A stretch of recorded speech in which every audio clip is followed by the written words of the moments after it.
Bismillahirrahmanirrahim. Alhamdulillahi rabbil alamin wassalatu wassalamu ala nabiyyina Muhammad wa ala alihi wa sahbihi ajma'in. Vazhdojmë me temën e radhës. Tema 103. Autori e sjell lutja që bën autori nga fundi i natës pak para agimit.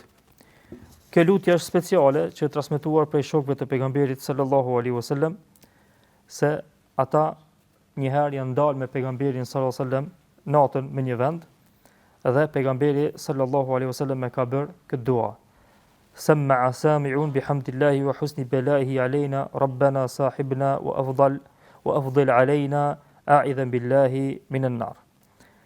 Faktikisht kjo pjesë e fillimit të kësaj duaje, Sam'a sami'un bihamdillah, ka dy shpjegime të dietarëve.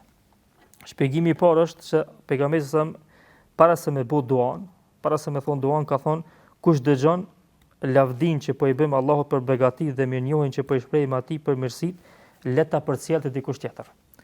Von pjesa ose kuptimi i parë që dietarët e kanë nxjerrë nga ky hadith, nga fjala e pejgamberit sam'a sami'un, ka thonë që ai që e dëgjon, pejgamberi para se me bëu duan, ka thonë ai që e dëgjon këtë lutje që po e bëjmë ne, lavdrimin që po ja bëjmë Zotit, falënderimin që po e bëjmë atij, le t'ja tregoj këtë fjalë tjetër kujt.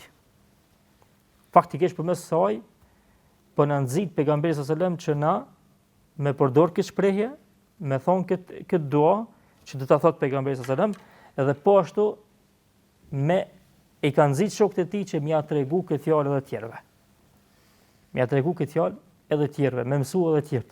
Dhe kjo pastaj vlen për secilin musliman. Jo vetëm për shokët e pejgamberit sallallahu alajhi wasallam, por çdo kush që pastaj e dëgjon prej neve është mirë që m'jau përcjell edhe tjerëve. Ose kuptimi i dytë që kanë nxjerrë dietar për kësaj fjale, sam'a sami'un, ka thonë ose është për qëllim se faktikisht Allahu azza wa jall do ta bëj dëshmitar atë i cili po na dëgjon do e thon këtë dua.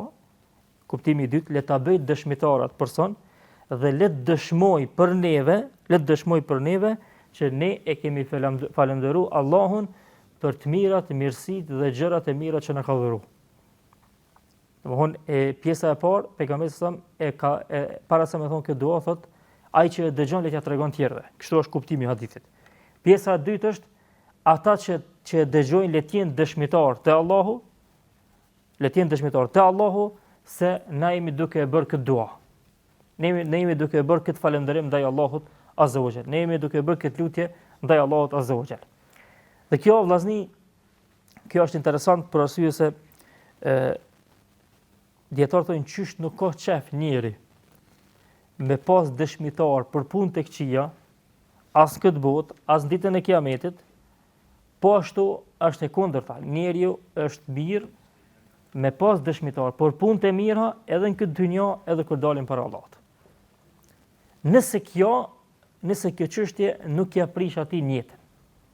Nëse kjo çështje nuk ja prish atij sinqeritetin, edhe njëtën e pastër që e ka në zemër. Nëse e ruhet prej kësaj, atëherë është mirë që njeriu me pas dëshmitar, nëse i vjen të dëshmitar për veprat e tij të mira, është mirë me pas dëshmitar në ditën e Kiametit që në këtë dynjë që ata pastaj me çën ditën e Kiametit dëshmitar para Allahut azza wa jall. Dhe s'ka dyshim se në ditën e Kiametit ai që ka dëshmitar para Zotit për punët e tij të mira, atij personi i shtohet mundësia për faljen e Allahut azza wa jall. Sepse ata pastaj ndërmjetësojnë te Zoti. Njerëzit ndërmjetësojnë për ty për punë të mira që të kanë pa, thonë e kena pa filanin të bëu kështu, e kena pa filanin të bëu kështu, faktikisht bëhen si ndihmues të njeriu ditën e Kiametit. Andaj ata që i ki dëshmitar për punë të mira në këtë dynjë, ke vepruar punë të mira, i ki dëshmitar dhe kjo nuk ta ka prish ty njëtin, këta do t'i kesh dëshmitar edhe ditën e Kiametit para Allahut azza wa jall.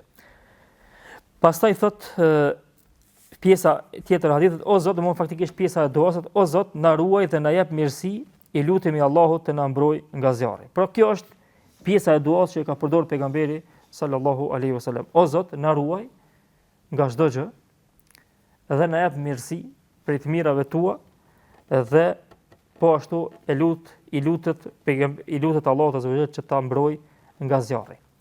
Faktikisht kjo shprehje e parë o Zot na ruaj, këtu ka për qëllim me rujt Zoti robin, këtë rast pejgamberi sallallahu alajhi wasallam, prej çdo të keqe, prej çdo belaje, prej çdo sprove.